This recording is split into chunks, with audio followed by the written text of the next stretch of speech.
Good evening, everyone, and welcome to Digging Deeper moment number 193.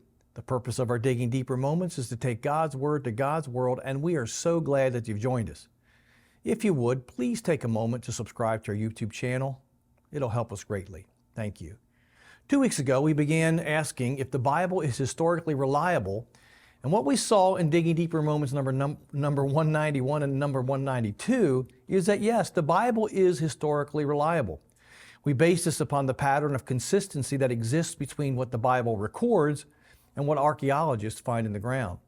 We also have seen that the supposed inconsistencies between what the Bible records and what is found in the ground actually disappear when we remove the assumptions and biases brought into the text by the interpreters. For more on that, you can go back to them. A third reason we can trust that the Bible is historically reliable is historians themselves. While it is true that there are historians who do not believe the Bible is based upon actual history, the trend is clearly going the other way. Up until the 1800s, many, if not most historians, believed that the Bible was a record of actual historical events. This is why many of the early archaeological societies that developed in the 18th and 19th centuries did so to find evidence that corroborated and confirmed the biblical records.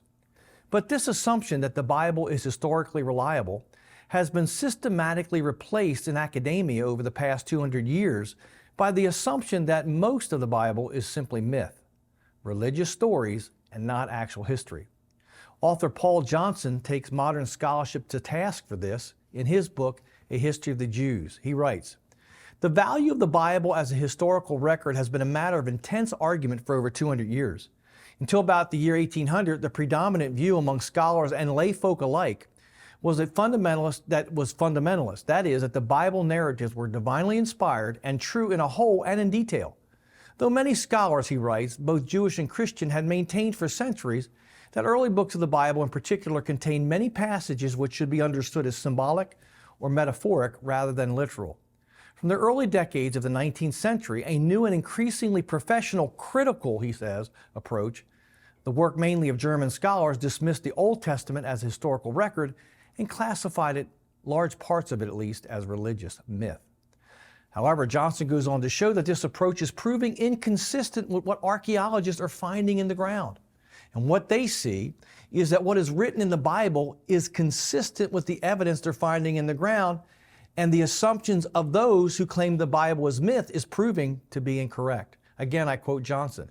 He says, "With the development of modern scientific archaeology, however, a countervailing force has been exerted for the bias of the archaeologist now is to use," I add that now, it's mine, "is to use the ancient text as guides and seek confirmation in the physical remains. So in Palestine and Syria, the investigation of ancient sites and the recovery and translation of a vast number of legal and administrative records have tended strongly to restore the value of the early biblical records or biblical books as historical narratives. Whereas 50 years ago, an early passage from the Bible was assumed to be mythical or symbolic, the onus of proof has now shifted."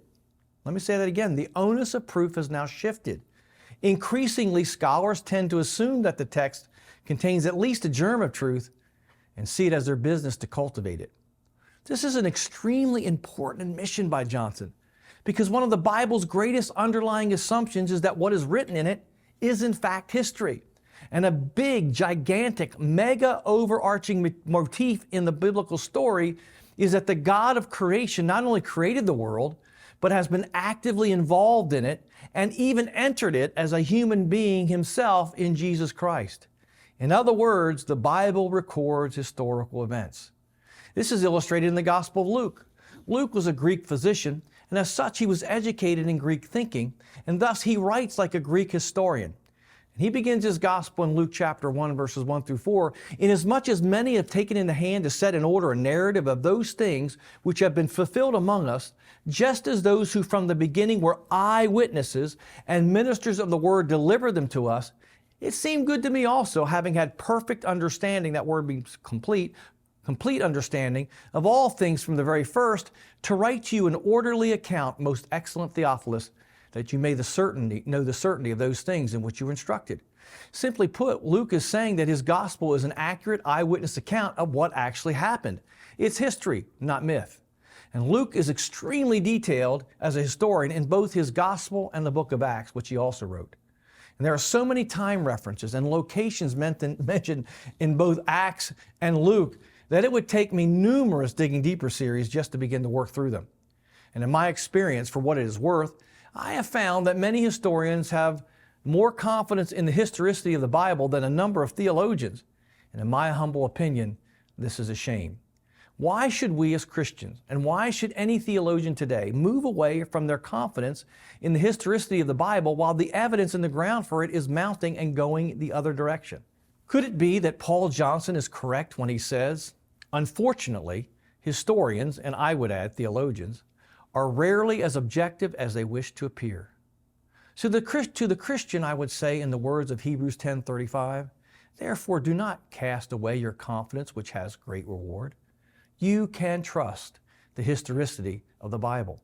And to those who are unsure about Christianity, I would say the evidence is leaning towards the Bible being historically reliable and not away from it. This is the pattern. You may want to check it out for yourself. If this lesson has helped you, please share it with a friend. Like us on Facebook, follow us on Instagram, subscribe to our YouTube channel, or check out our Sunday morning live podcast on either Apple or Spotify. And hey, if you haven't already subscribed to our YouTube channel, please do that. It will help us greatly. Thank you. I hope to see you next week.